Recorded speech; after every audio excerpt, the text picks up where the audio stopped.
One of your greatest achievements must have been when you brought thousands of women to Monrovia and camped outside Charles Taylor's office and the meetings and came up with a staggering idea of a sex strike to force the rebels, everyone, to lay down their weapons.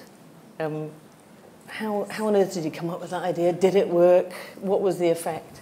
Well, when we started the protest in 2003, we had been through 14 years of war. Rape was the order of the day. A lot of the women who protested alongside me were victims of rape maybe once, twice, or 3 times. But we all decided that we're going to put the brokenness of our bodies out there. And we had no idea, except for me and a few others who had read King and Gandhi. Every other person had no idea of what a nonviolent protest was. So we were doing trial and error. And one day, it wasn't me. I tell people it was the Muslim woman in our group who said, let's do a sex strike. And we said, okay.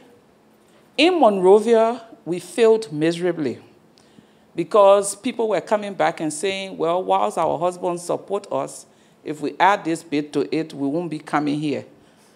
But in the rural areas, the women were smarter.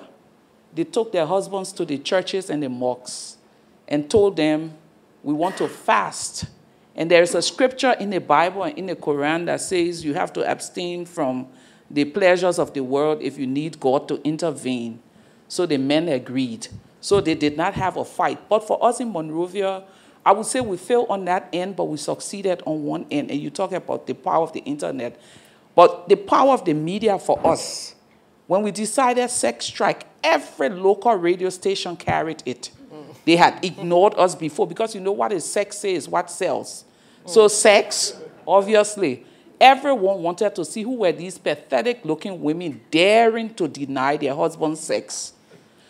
By the time the strike went out on air, people became curious. They wanted to know who. So even though we did not succeed with the sex strike, we succeeded with a heavy media campaign because then international media, local media, everyone was scrambling to see whether the sex strike had succeeded. And when they asked that question, then we're able to now say, this is what we are about. So that was the effectiveness of the sex strike. So if you ever need to put something out, just add sex to it, it will sell. The media loves it.